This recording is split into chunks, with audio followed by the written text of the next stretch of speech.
When I was 22, I started seeing a guy I met on a dating app. His name was Oliver, and we went on about 4 dates over a little more than a month. At first, things seemed all right. Our first date was a quick coffee meetup, lasting less than an hour, more like a screening to ensure he seemed normal. Our second date was at a nearby bar for drinks. We both got a pleasant buzz, and it was a good time. Our third date was dinner, and that's when I started to question things, whether I truly clicked with his personality or if something felt slightly off. The date ended with a kiss, the first and only time we kissed, so I convinced myself that since I let him kiss me, things went all right. It wasn't until a couple of weeks later that we had our fourth and final date.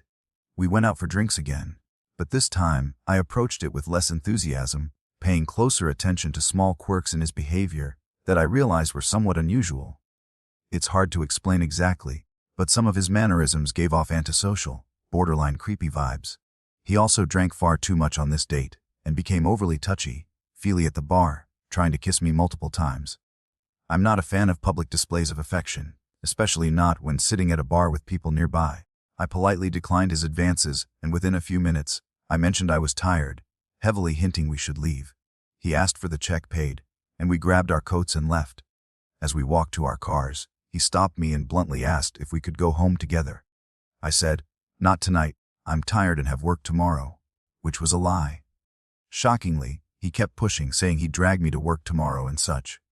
I found it absurd whether he was drunk or not. I also wasn't a fan of him driving home drunk. At that point, I decided I wouldn't see him again. I went to my car in the parking lot across the street and started driving home slowly, cautious because I'd had a couple of drinks. I wasn't drunk, but I was still very careful, hyper, alert of my surroundings, checking for cops. Maybe that's why I noticed the same car behind me after at least 3 turns. At a stoplight, I realized it looked like Oliver's car. I texted him, "Are you following me?" He replied quickly saying, "Yes, I just want to make sure you get home okay." I called him, but he wouldn't answer. It was so weird and, frankly, creepy.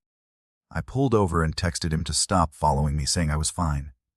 He stopped in the middle of the street for a moment, presumably to read my text, then drove off. He didn't text back until I was home and in bed. His message read, "I hope I didn't weird you out tonight. Sorry I got so drunk. Next time, we should do something more low-key like dinner at my place." I didn't respond. The next morning, he followed up with, "Oh no, is the vibe dead?" I still waited a bit to reply. Not even 2 hours later, he sent a question mark, so I decided to respond before it escalated. I wrote, "Hey, I had a great time getting to know you, but I just think our personalities don't click that much. I also really want to focus on myself right now. I hope you understand." After this, angry texts started coming in, the worst being, "No, I don't understand. You strung me along for 4 dates to tell me that. How about you pay me back half of everything I bought for you?" There were other angry texts with personal information, so I won't include them, but they were enough to prompt me to block him. I thought that would be the end, but then I started receiving no-caller, phone calls nonstop. I ignored them until he finally seemed to get the message and stopped. The next day, when my parents weren't home, I got home from work to find a bouquet of flowers on the stoop with a card. The card was an apology from Oliver, asking for a second chance. He somehow knew where I lived, which disturbed me. In his mind, he must have thought this would seem charming or sweet, but it was extremely alarming. I sent a long, final text to him, "Please don't contact me anymore and never come to my house again, or I'll file for a restraining order." I kept his number blocked so I wouldn't see his response. I thought it was over, but I was wrong. Not long after, I was home alone one night. My parents' house is large, and my loft bedroom is the highest point. I woke up in the middle of the night to a noise I couldn't identify at first, but I felt like I heard sounds from downstairs. I listened closely and heard what was clearly a door opening from outside my bedroom, one of the upstairs doors. Nobody was supposed to be home. Even in my haze from just waking up, I immediately thought, "Intruder." I crawled out of bed onto the floor, slid under the bed, and called 911. I texted everyone in my family, asking who was home. I heard distant noises from another bedroom, then my bedroom door opened, and footsteps came up the carpeted stairs. After reaching the top step, there was silence. The room was carpeted, so I couldn't hear potential footsteps. Then, the drawers next to my bed started opening. I covered my mouth to mask my breathing, my heart racing. I heard a man's voice mutter, "God damn it," under his breath. In that moment, I thought, wet. That might be Oliver's voice. I stayed still, praying my phone wouldn't get notifications. I heard more rummaging. He was going through my entire dresser. Then I heard and felt the bed move as he sat down. I could see the outline of 2 shoes through the bed skirt, even in the dark. I don't know what he was doing, but he sat there for over 2 or 3 minutes before getting up, muttering, "Fucking hell," under his breath. I heard the drawers close, footsteps go back down the stairs, the door shut, and then footsteps descending to the living room. I called 911 again, whispering into the phone for safety. I stayed on the line, under the bed for 10 to 15 minutes until a police officer arrived. I went downstairs to meet him at the front door, which was tense. I told him everything he didn't already know from the call. He did a sweep of the house, and another officer, a woman, arrived to assist. Every window was unlocked, and the dining room window was big enough for someone to crawl through, though no one would picture someone squeezing through the bush in front. I gave a verbal statement, received a report number, and they left. When my parents returned the next day, they knew everything from my texts and call. We went to the police station with the report number and provided as much information as possible, like text screenshots, including him admitting to following me. They said they'd investigate, but without solid proof it was him in the house, it was tricky. The case lost steam since I had no concrete evidence. I did successfully get a restraining order against him and was advised never to accuse him of breaking in or contact him again. He didn't contact me, but until I moved out of my parents' house, I was always uneasy, fearing he might be creeping outside. Even today, I sometimes worry he might find out where I live. I was in the 6th grade when this happened. It started the week of Halloween, when I stayed after school to help decorate a haunted house for my school's Halloween carnival. I often lingered with friends, rewarded with pizza for helping. Alongside my friends, there was another kid who stayed late, named Ethan. We got along the entire time we stayed after school, and he never gave me reason to feel uneasy. He was genuinely funny and cool. Fast forward 2 weeks, a group of girls in my grade approached me, excited with wide grins. I asked what was going on, and they said I had a secret admirer who would text me that night. I'd be lying if I said I wasn't excited or at least curious. I wanted to know who. Later that night, as I was about to sleep, I got a notification from Messenger, the only app I used to communicate with my parents when home alone. The message was from Ethan. I'd forgotten I added him on Facebook on Halloween. His message read, "Sophia, I need to talk to you." Concerned, I quickly replied, "Yeah, what's going on? Everything okay?" To this day, I wish I hadn't responded. The typing bubbles lingered for a good 2 minutes, feeling like forever, until his message came through. I didn't expect what followed. In a long paragraph, he confessed his love for me, saying I'd been driving him crazy since Halloween. He explained how he tried to impress me during recess with his soccer skills, but I never noticed. He said he was tired of being ignored and ended with, "I want you to notice me, so I guess what I'm saying is, will you be my girlfriend?" I cringed at every word, staring at the message for a long time. What the hell? I barely knew this kid, and we'd drifted apart long ago. I tried to let him down gently, not wanting to hurt his feelings. I said I didn't like him that way and just wanted to be friends. I could tell he didn't like my answer. He kept asking why, and I had to give a reason each time until he stopped responding. The next morning was a nightmare. Some of his friends kept approaching me, saying Ethan wanted to kiss me, which he'd told the entire grade he planned to do, even if it meant cornering me. Taking this as a threat, I told my teacher. She advised me to stay inside during recess and lunch, and to run back to the classroom if he got close. This wasn't enough, so I reported him to the principal, who said he'd act immediately, giving me some relief. I lived across the street from my school, and everyone, including Ethan, knew this. Later that week, I was walking home. I hadn't been inside my house for more than 2 minutes when I heard knocking on the front door. I peeked out the window just in time to see someone duck behind a parked car across the street. It had to be Ethan. He must have followed me. My mom opened the door to find a piece of paper on the floor, addressed to me. I read it aloud. There was a surprise waiting under the Cadillac in my driveway, which belonged to my brother. My mom checked, but found nothing. After that day, my brother's Cadillac stopped working. I still don't know what Ethan did, but my brother had to sell it. My nightmare didn't end there. Ethan's friends constantly harassed me, telling me to give him a chance, saying he'd treat me right. Once, I caught Ethan taking a picture of me walking home. I only noticed because I barely heard his iPhone camera behind me. Who knows how many photos he had. Every morning I woke up to messages from him like, "I can't wait to see you at school," or "I bet you'll look beautiful today." The harassment and stalking worsened, making me fear for my safety, especially since he knew where I lived. Finally, I was called to the counselor's office, expecting her to say Ethan would face consequences or the police would get involved. Instead, she said, "Boys will be boys, they do crazy things when they're in love, and you shouldn't be mad."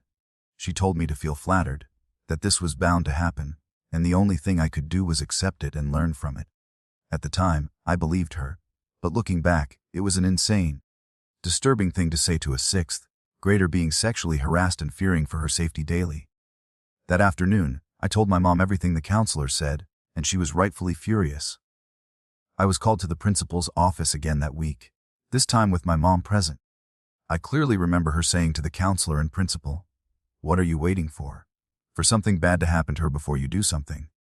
She asked why it was taking so long to act. They stayed silent. My mom ended by threatening the counselor, telling her never to speak to me again unless she was present. Unfortunately, I don't think the school ever punished Ethan, which still enrages me. He got away with everything. It doesn't end there. One night during the weekend, when my parents were shopping, I was about to go to bed after watching a YouTube video on my iPad when I heard something at my window. I'm on the second floor, so this was odd. Only birds accidentally hit my window. I sat up listening, then heard it again. A thud, like someone threw something at the glass. It happened repeatedly, consistent thuds, freaking me out. I gathered the courage to check. My heart sank when I opened the curtain and saw Ethan below, holding rocks, looking up at my window. He'd figured out which window was mine. He was about to throw another when he saw me. I could faintly see him saying something, but I didn't wait. I checked every window and door, thankfully all locked. When I returned to my room, I had 4 messages from Ethan. "Why did you leave?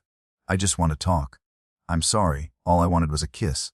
Please forgive me. You're not who I thought you were. Bye." I blocked him after that.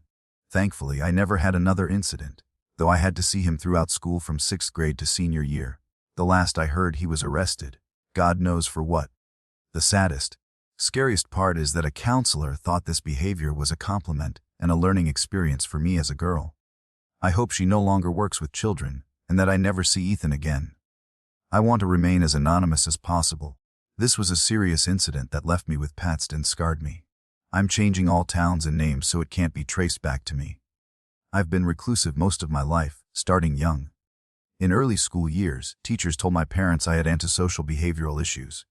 In elementary school, I was included in special 20-minute classes for speech and behavior.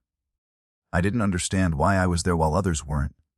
Middle school brought the social pressures of school, which worsened in high school as kids formed friend groups. I never had learning disabilities, just social issues, which improved as I grew older, though I'd still call myself an awkward introvert. I've made close friends and I'm grateful for them. Now about girls, being a social recluse meant trouble with dating. Not to get too graphic, but it's relevant. I lost my virginity at 21, a bit late. At 23, I had moved out of my parents' place. I'd been working a high-paying job in my field for a couple of years and bought a townhouse in my hometown. It was affordable but nice, a 2-floor place that would impress girls at 23 if you owned it. One day, swiping on Tinder, I matched with a decent-looking girl named Ava. We went on a date at a nearby restaurant for dinner. I was in my head, thinking she was judging me or I was acting awkward, and by the end, I felt she'd never want to see me again. But in bed after getting home, she texted that she really liked me and had fun. I was ecstatic. We went on 2nd, 3rd, and 4th dates, and things felt great once I relaxed. We became boyfriend and girlfriend fairly quickly, but the honeymoon phase didn't last. Early on, you're excited by their texts or calls, craving the attention because it's mutual. But slowly, I felt she was texting too much, at all hours. She'd ask where I was, and if I took time to respond, she'd call or send question marks. One day, on the couch, she demanded we share our locations. I wasn't thrilled, even though I had nothing to hide, but I did it. A couple of months into the relationship, with locations shared, things went sour. She'd ask why I was at Sam's house and not answering her texts. It got so bad that one Friday night, when I was with Sam and my friend Leo in Sam's basement, she showed up at his house. Sam's mom brought Ava downstairs. She didn't hide her anger, speaking loudly, almost yelling. reprimanding me for goofing around at Sam's instead of answering her texts about a winery trip the next day. I asked if we could talk later, but she insisted I leave with her. I apologized to my friends and went outside with her. We argued in the street.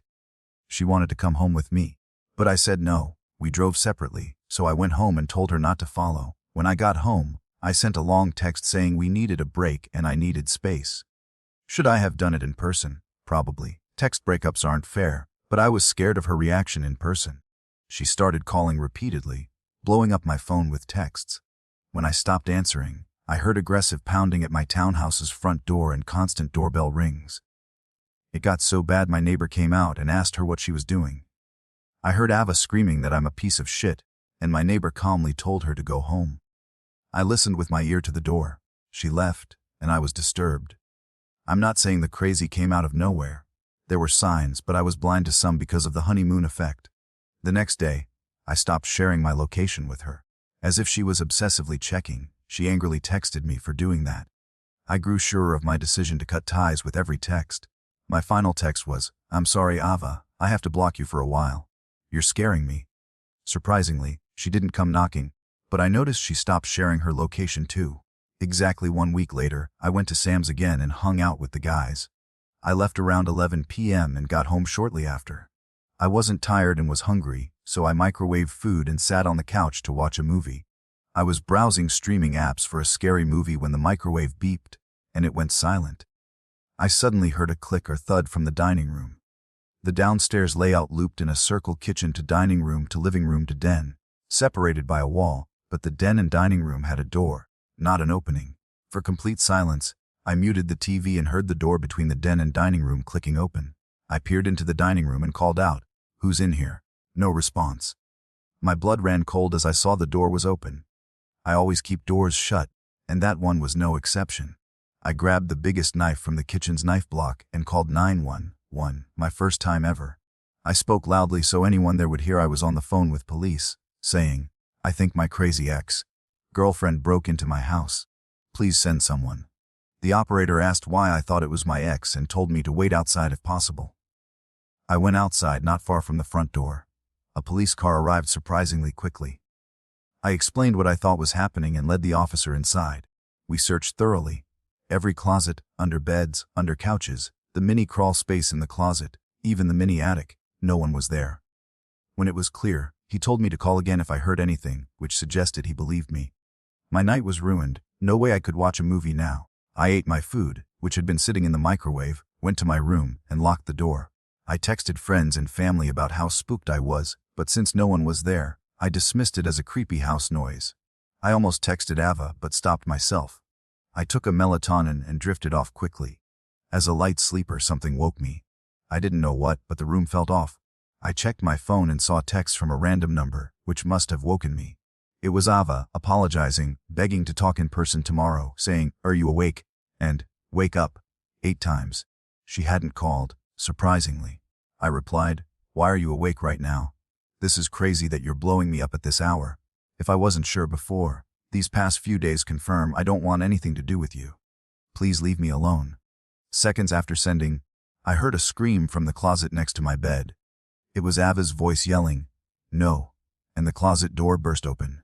I jumped out of bed, got the bedroom door open, and ran out. It wasn't locked anymore. I pushed the door shut and held it as she tried to open it, stabbing the door with a knife that pierced through my side. In the moment, I screamed, "Baby, I love you, stop," instead of something like, "You're sick and need help." When I said I loved her, she calmed down. I called 911 silently while holding the door. We spoke through the door. I lied, saying I was going through a rough time but loved her and planned to get back together. She said frantically, "That's all I wanted to hear. Why couldn't you be honest?" She asked me to open the door. I stalled, saying I was scared and wanted her to drop the knife. She agreed, and I told her to throw it across the room so I could hear it land. She did, and I heard the knife hit the wall and floor. I yanked the door open and tackled Ava to the floor. She screamed, fought, and went hysterical, but I held her down, yelling my address into the phone, still connected to 911. I held her until the police arrived. They kicked the front door down, the sound audible over Ava's struggling upstairs. Police entered quickly, a surprising number of them. Ava was cuffed fast, hysterically crying. I wasn't crying, probably from shock. This was the worst, most scaring night of my life. The nightmare continued with a long, serious legal process to convict Ava. I never wanted my name or info online, like on crime YouTube channels, so I've been careful about sharing too much. Ava's imprisoned for serious charges. No part of that makes me happy. This was someone I spent time with daily, someone I thought I loved, someone who tried to kill me. She wasn't right in the head, and it pains me how oblivious I was, not just because I was infatuated at first, but because my lack of self-confidence made me focus on impressing her, ignoring her alarming behaviors early on. This will stick with me forever, and even anonymously. It feels good to finally share the story.